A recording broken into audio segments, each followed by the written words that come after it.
These guys survived the David Kahn era of Timberwolves basketball and live to tell about it. It's Flagrant Howls. And welcome in to the morning after edition here. The morning after the sky has fallen. The series is now tied 2 games apiece. We did our recap episode from Target Center, Sports Dad, Judd Zulgad, Phil Mackey, last night, which you can check out on the Flagrant Howls podcast feeds and the SKOR North YouTube channel. But now that we've had the ability to sleep on this, you did sleep, right? Or were you tossing and turning trying to figure out I actually didn't sleep the answer here? Okay. I had a lot of weird dreams precipitated by, I think, my consternation. You had like that. Jokic dreams? I had Aaron Gordon dreams is what I had last night. Very active dreams. So my guess is it had more to do with the Nuggets' ability. Jamal Murray probably is where it starts, that half-court shot. Just a lot going on last night at Target Center. You know how some people count sheep? Yeah, I was counting how many times that 2/3 court shot circled through my mind. 8 points? And then him flexing on Kevin Harlan. Well, that was cool. Reggie Miller. That's a cool flex. It was. If you're going to hit that shot. I like that. But, yeah, that meltdown, boy, that sort of encapsulated the last 2 games, right? That spurt, because the Nuggets took control when they had to, and the Wolves, again, I'll go back to what I continue to say. I feel like the swagger's been lost, and I just want the swagger back. And it might come back if you look at some of the inner workings of Game 4, which I have some things, you've got some things. I want to throw it to you to start with here. We were sort of talking as we left the arena last night.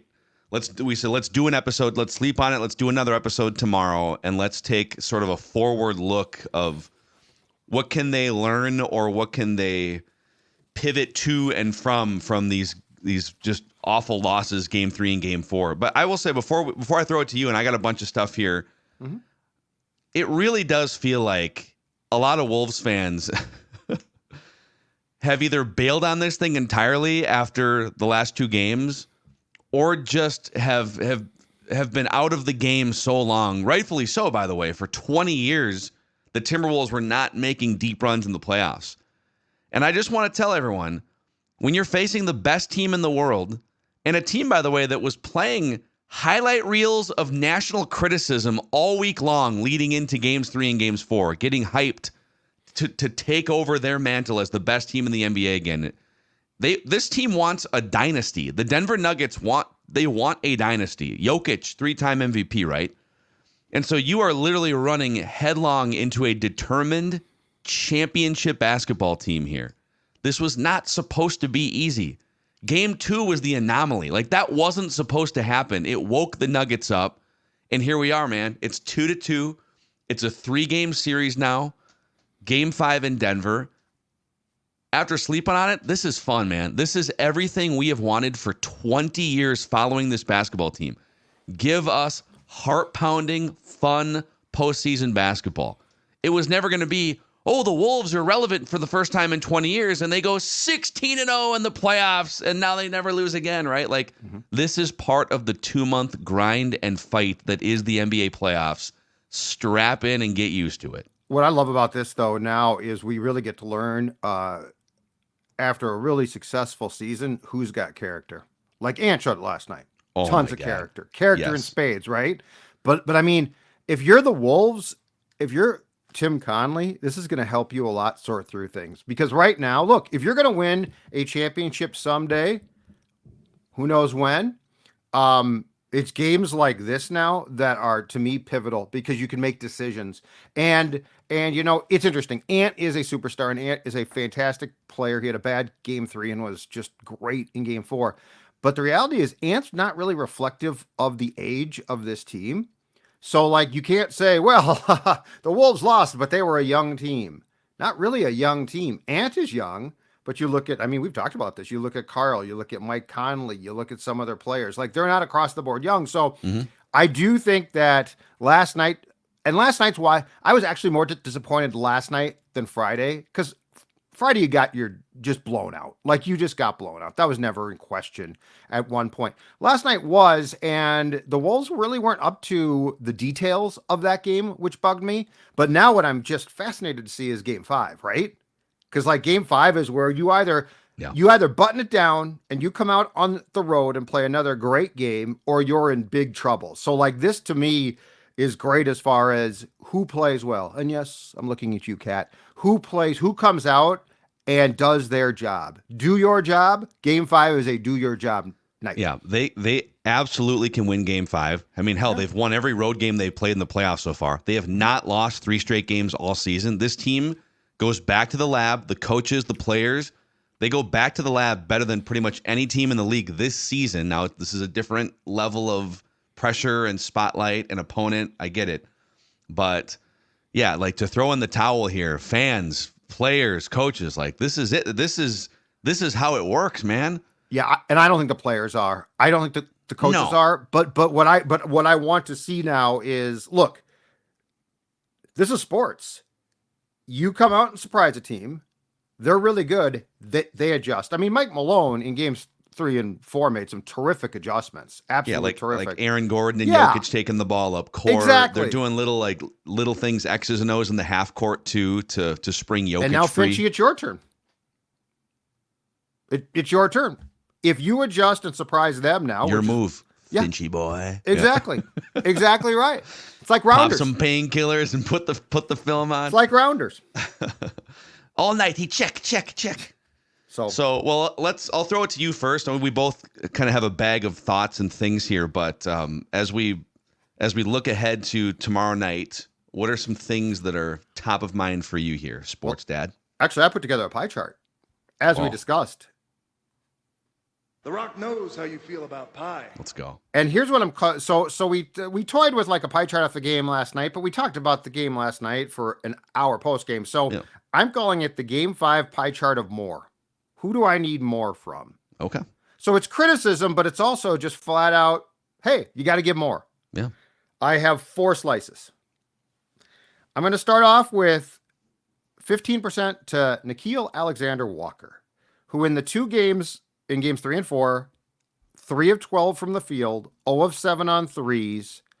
He sort of represents, at least last night, the bench, which had 13 points. Like going into the series, I think it was a very realistic discussion that the advantage in the benches went to the Wolves, but last night they didn't. I think they were outscored like 27-13 there. But Nah is such an important player. And I see Nah, he's an interesting case because he's sort of an extension of Jaden McDaniels. And in my opinion, that's 12 fouls right there. Like that's 12 fouls of going hard. Like you could play the defense that you did in games 1 and 2, in part because you have a guy that comes off the bench who basically at his best is a replica. Yeah.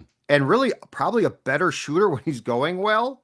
So 15% goes to Nah because among all the people who come off the bench, I think he is the most important because he can ideally hit the corner 3, but he also plays lights out defense. He can give Jaden McDaniels a really nice amount of time to rest because those guys play hard. And don't forget, we're going back up to the high altitude of Denver. So 15% to Nah.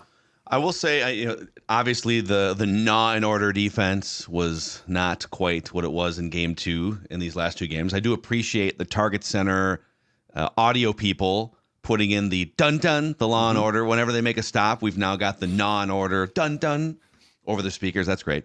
I love to just focus on the offensive side of Nickeil Alexander-Walker for a second because last night the Timberwolves were 1 of 8 on corner threes.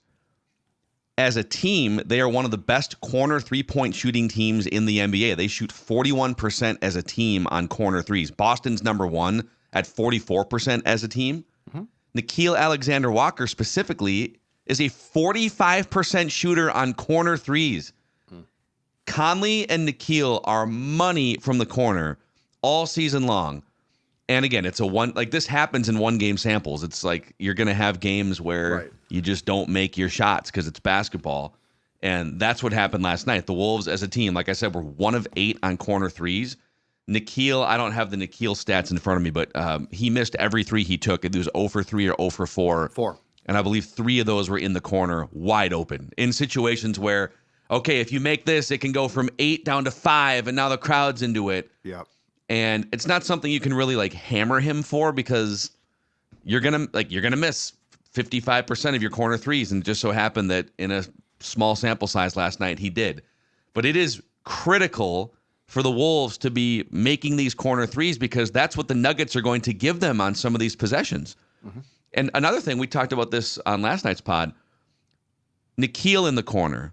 Jaden McDaniels, not as good of a corner three-point shooter, but he's taking corner threes.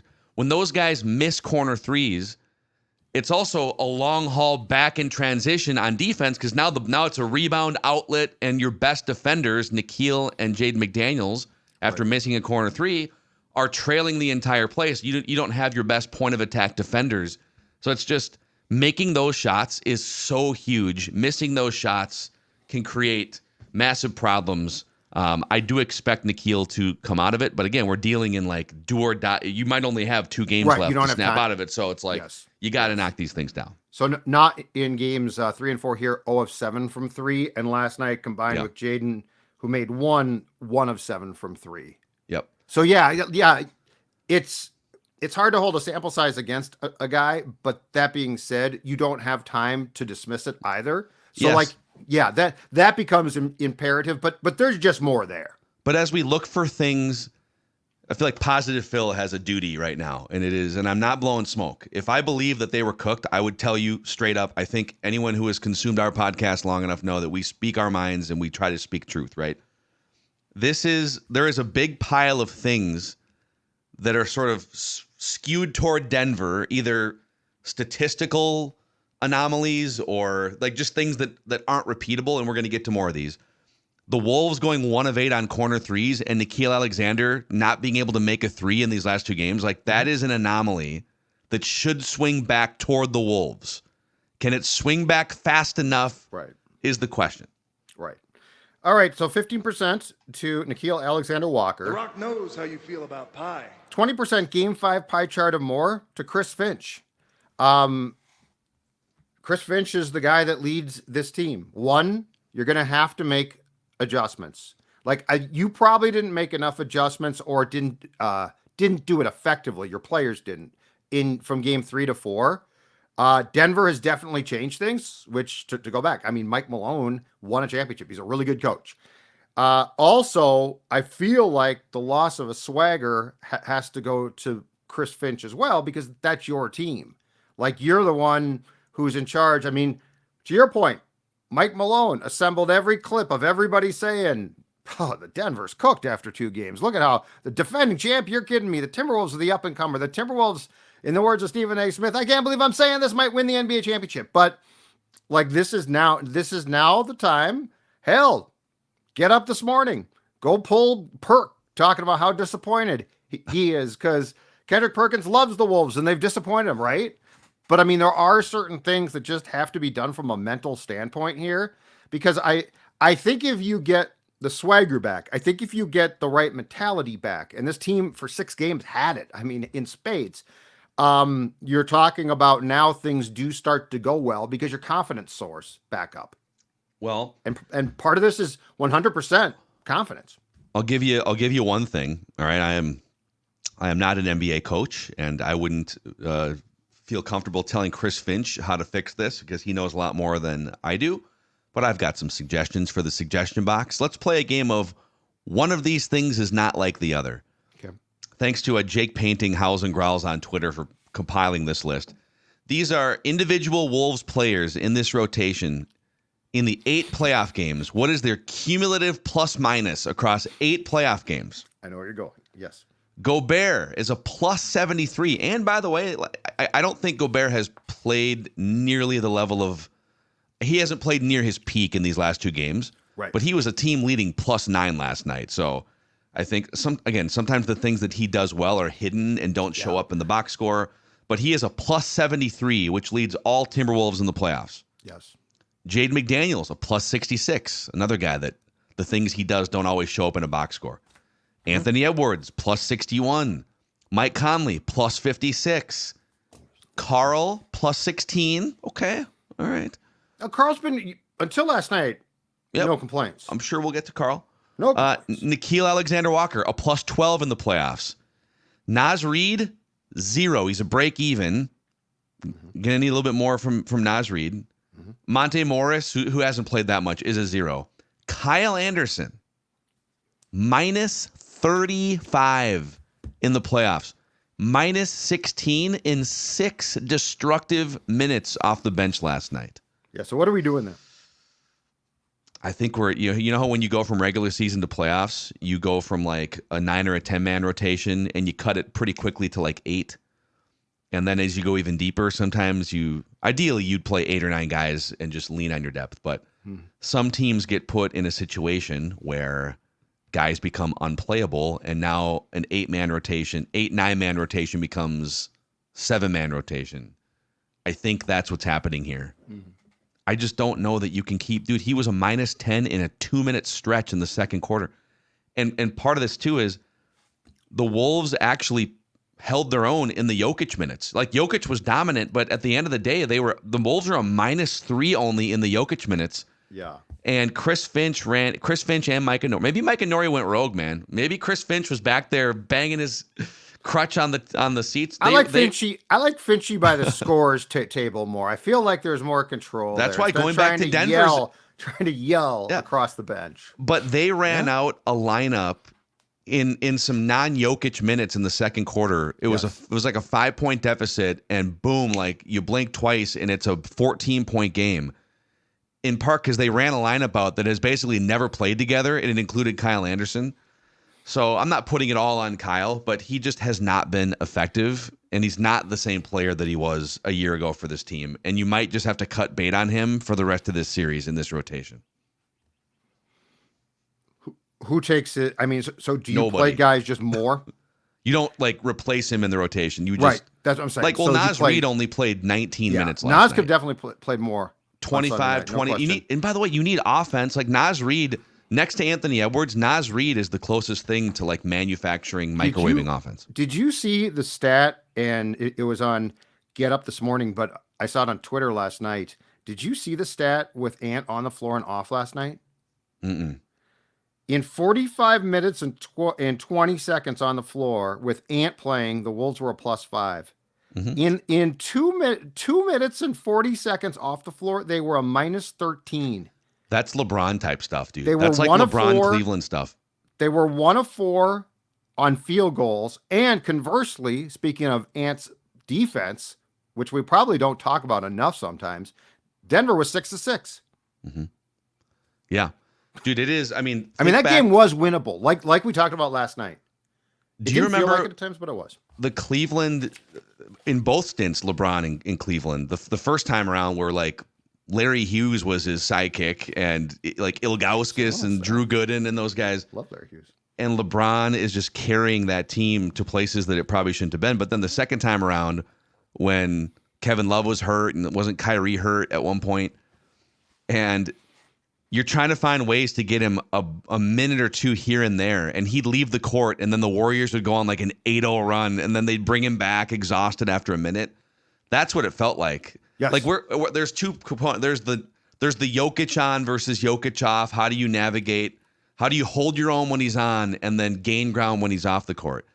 But to your point, it's a very LeBron type problem with the Wolves here, where how do you not give up the 9-2 run when Anthony Edwards goes and takes a breather, which he does deserve once in a while. You're not going to expect him to play 48 minutes every playoff game. So, And Ant said post game he was asked that and he did that he looked exhausted in the fourth quarter, and he's like, yeah, but I'm young, I can still play. But I mean, you do have to, like, those statistics are alarming. Yeah, like there were probably 3 or 4 things last night that if you could have flipped them correctly, you win. 1, the end of the first half. That's 8 100%. points right there. That's ridiculous. But like if Ant had played the entire game just absolutely exhausted, they would have had a better chance. Partially, again, because his defense. Like, we don't focus enough.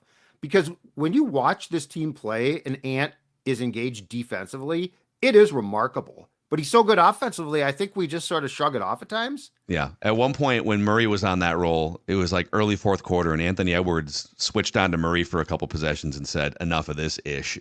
And he just pestered him into some bad shots.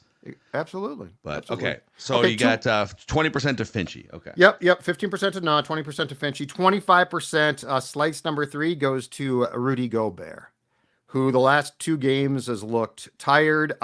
His final box score last night, in my opinion, a little bit misleading, because at the half, and we're going to get to another guy who at the half was just a disaster. At the half last night, Rudy 1.7 boards. So the first half, in my opinion, played a big role here, because 2 of your key players did not give you enough. And Gobert, I don't know what, it's probably going to be some good to get him to a hotel in Denver where he can sleep a long time. But I mean, he does look tuckered. He looks taxed, and his girlfriend just gave birth. So it's not a surprise, but this is a heck of a time after the season that dude has had to look fatigued. It's one thing if you look fatigued from playing, but I didn't think previous to him missing game 2, he actually looked fatigued. I thought he looked pretty damn good, which was actually my problem last year, coming off playing for Team France, when he came in and he was hurt, and you could just tell that in addition to trying to fit in with a new team, he also looked like a guy who was dragging a lot. He looks like he's dragging again, and I don't think you can have that against this team. Like, if you were playing a lesser team first round, perhaps it's fine. But the first half, to me, a definite disappointment, because Gobert rebounded a little bit in the second half, but you'd like to get more. And I guess he also did you see the story? TNT caught him again in the fourth quarter doing the money. A quick Dude, money stop sign. that. I know. What are we doing? I don't think it's the second time he's done it. So I'm assuming he'll get fined again. But let's focus on what we can control here. I don't think they'll suspend him, but like, dude, you already got hit once for it. Could they say it's the second time you haven't learned?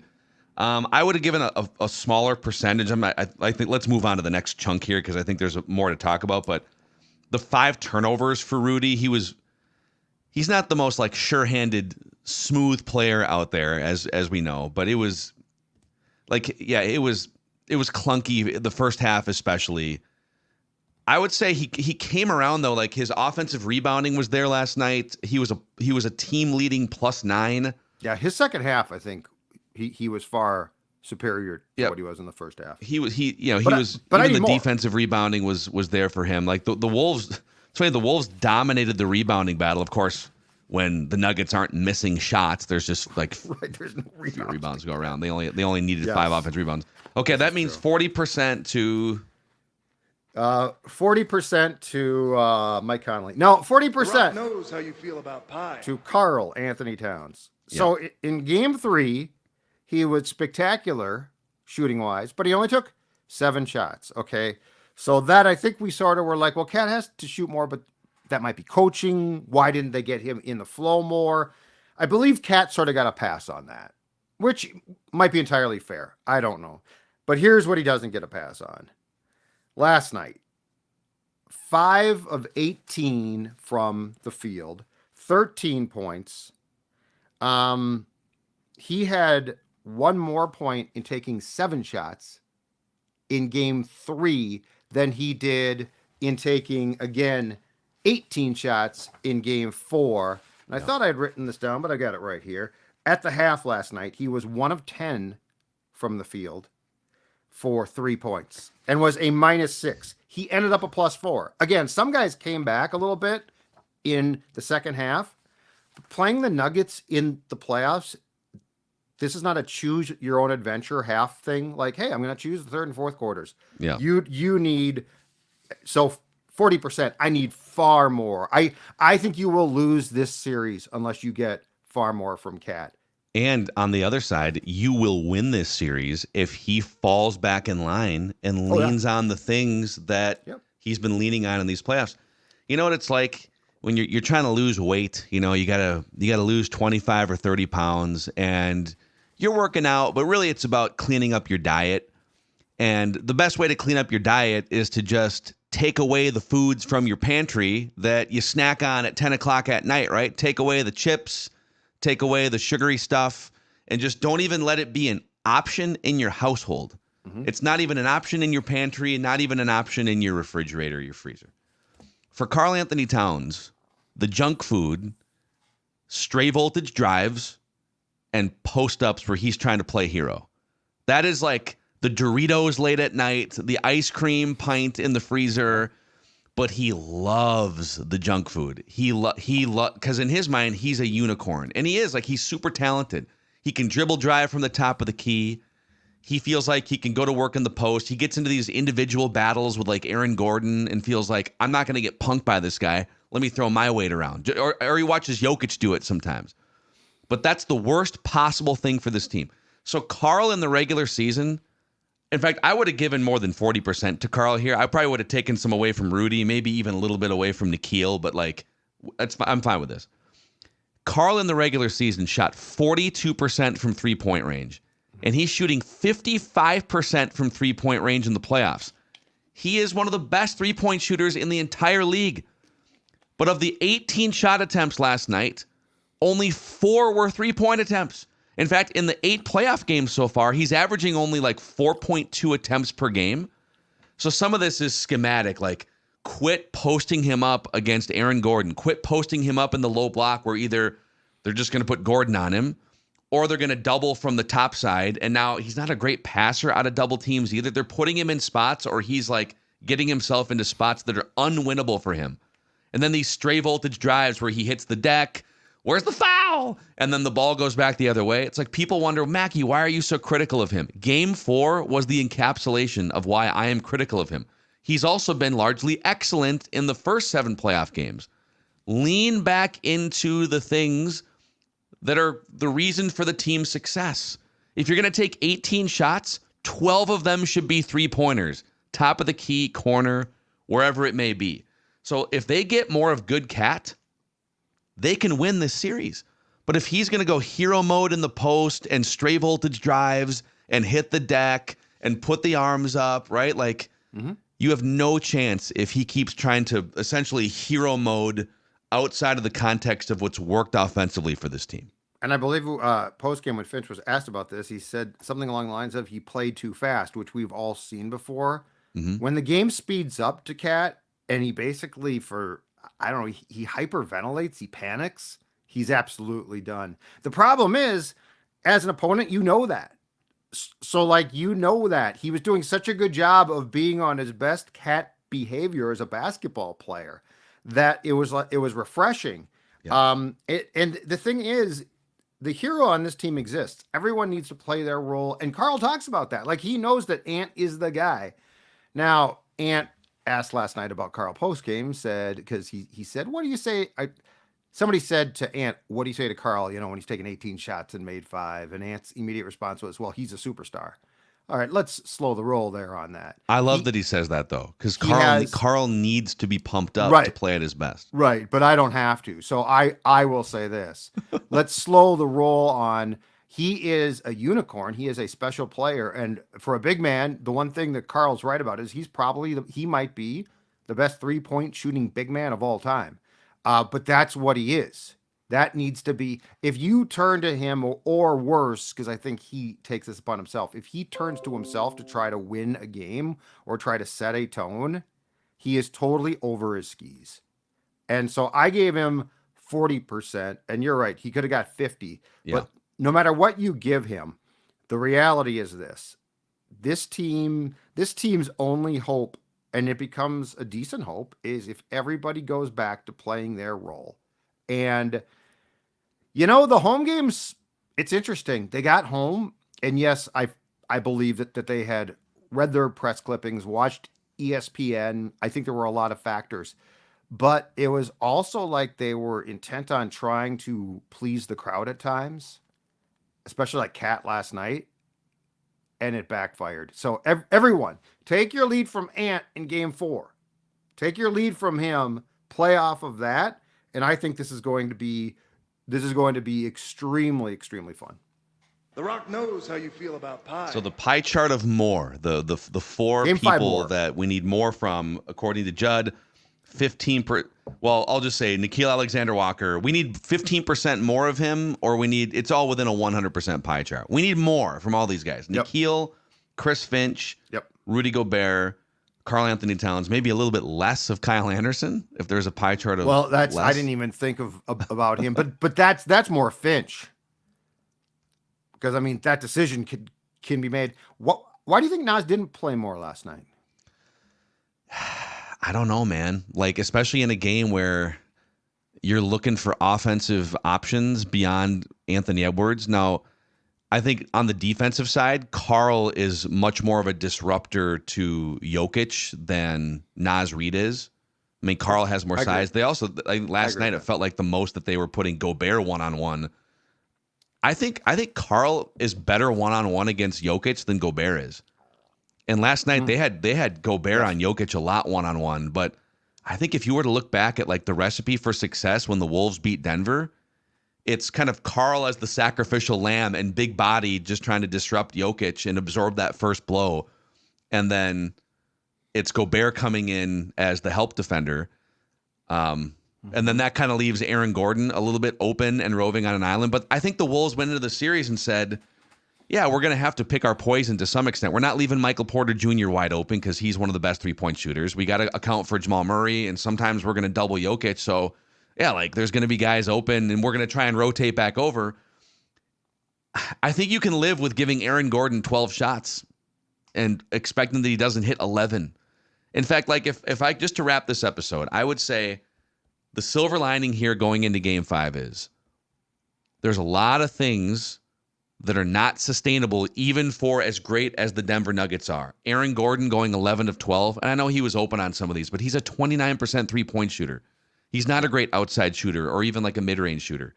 Yep. He's like a 32% corner three-point shooter. So you know what? If he's in the corner and that's how the possession plays out, cool, dude. Like you might make a couple of them, but you're not going 11 for 12 in these games. Now he also had some dunks and he was getting into the paint. So, but he's not going 11 for 12. The Nuggets shot well over 60% deep into both games 3 and 4 until garbage time of game 3. And then the Wolves kind of clamped down a little bit in the fourth quarter of last night's game. Mm-hmm. But a couple other things. The Wolves are not going to go 1 for 8 on corner threes. Karl is not going to go 5 for 18. Now the Nuggets might say, well, Michael Porter Jr. didn't really factor in much offensively. So yeah, there's some things the other way too. I would say the biggest silver lining though is, again, the Wolves, despite the greatness of Jokic and Jamal Murray, those guys were excellent last night, and they were knocking down shots. Joker was hitting mid-range shots, top of the key, distributing, right, making the right passes. Jamal Murray was back to hitting those fadeaway mid-range, those step-back three-pointers. Mm-hmm. The Wolves were only -3 when Jokic was on the court, and if not for that 3/4 court, 2/3 court lob, the Nuggets were break even with Jamal Murray on the court last night. So, like, you basically played Jamal Murray and Jokic in those minutes to a stalemate, and you got smoked in the bench minutes. So, can the Wolves find a way with Nikhil, Naz, maybe they cut Kyle out of the rotation?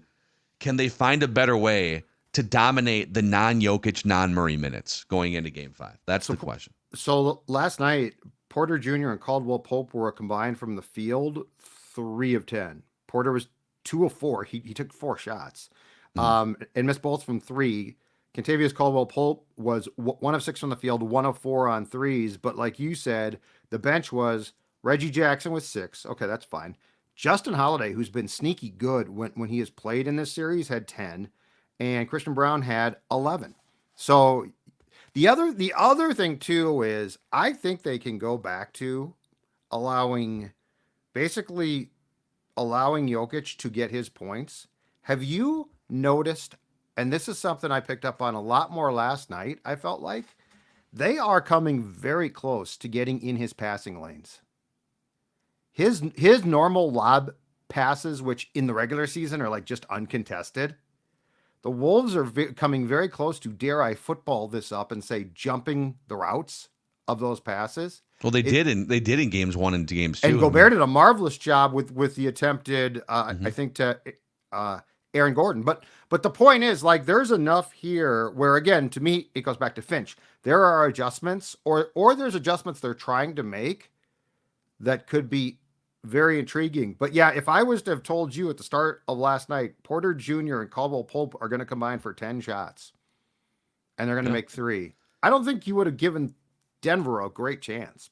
Until you found out that Aaron Gordon went Well, 11 that's the for thing, 12 for like 27 points or whatever the hell it was. Yeah. So, Well, yeah. well, tomorrow we got another game. That's the beauty of this here. We're going bang bang. Game 5 Denver tomorrow Thank night. God. It's Thursday. a 9:30 start time, by the way. Yeah, but still, thank God it's coming back and playing immediately. Yep, we don't have to sit for 4 more days, and then we're guaranteed a game 6 back at Target Center. So when it swings back to Target Center on Thursday, the Wolves are either going to be fighting for their lives to force a game 7, or could be tight. Dude, I feel like people have completely dismissed the idea, the Wolves, who are 4-0 on the road in the postseason, that people have completely dismissed the idea that they could win Game 5 tomorrow night in Denver. They've won their last 3 games in Denver, haven't they? Fans get their swagger back if the team does. It's all you need. Yeah, there's not a lot of reference points to like have. And then in swagger Game 6, if come and punch them in the mouth again. Come out there flying. Everyone will be. That building will go. I mean, no matter what people say about it was quiet, blah blah blah. That building will go nuts. Yeah. Like last night, there were times where you could feel it coming. One last thought too, like Anthony Edwards. Maybe we can have a more extended discussion about this week on the show, but this is such a huge moment for him, kind of either way. Like he's either going to close out the defending champions here in the next week. Yep. Despite what everyone thinks right now where the series is at. He's going to have his, oh my God, he just put Jokic to bed and overcame this tsunami of games 3 and games 4. Yep. And he is the dude in the NBA within a week from now. Or it's going to be Jordan late 80s. It's going to be Kobe shooting 3 air balls against the Jazz in the 1997 playoffs or whatever it was. It'll be when like LeBron got swept by the Spurs with that ragtag Cavs team in the finals where you drag your team to a certain point and then you just get hit over the head with one of the best teams in the league and you have to now swallow hard and take your lumps. Right. But it's weird because if he goes out, if the Wolves go out and he goes out, but he continues to perform like he did in Game 4, it's going to be an interesting storyline. Because, I mean, last night there's nothing more that guy could have done. I mean, I guess it would be sort of LeBron-like with the Cavs the first time, to use your reference. But the problem with that is when you look at this roster, like that's what disappointed me about the team around Ant last night. You do have way more than that. Yes, but it's not like you don't have like a dynasty roster here. You have a good Western Conference roster. You don't have a secondary get your own point scorer on this team. So now the league is wide open. Yeah. And if the Wolves are even without like your Scottie Pippen or your is there someone else on this team that can just go off for 25 or 30 on a given night? Not really. Despite that, because of how open the NBA is, you can still win the title. That's the crazy thing. But you got to get through this Nuggets team here. This is probably the hardest team you will face, and you're seeing the fully realized version of them in games 3 and games 4. The pissed off, prideful championship counterpunch that you have faced. What is your response in game 5? I don't know. I think I had a Wolves fan tweet me like, I don't care that this is fun, like that you think this is fun. I just want the Wolves to win and it's stressing me out. It's like, yeah, but get used to this, man. If Anthony Edwards is here for 10 more years, you might be doing this for 10 years. So this is just how it works, man. It's a roller coaster. The mantra for game 5 is very simple. Do your job. Do your job. Yeah. Calm down, take a deep breath, and get back to how you played.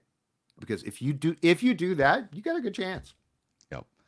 Amen. Amen. All right. That's a wrap on Flagrant Howls here. After we've slept on it, there's Judd's pie chart of people who need to do more. Appreciate you guys hanging out with us on this Timberwolves lifestyle podcast. Wolves in whatever at this point.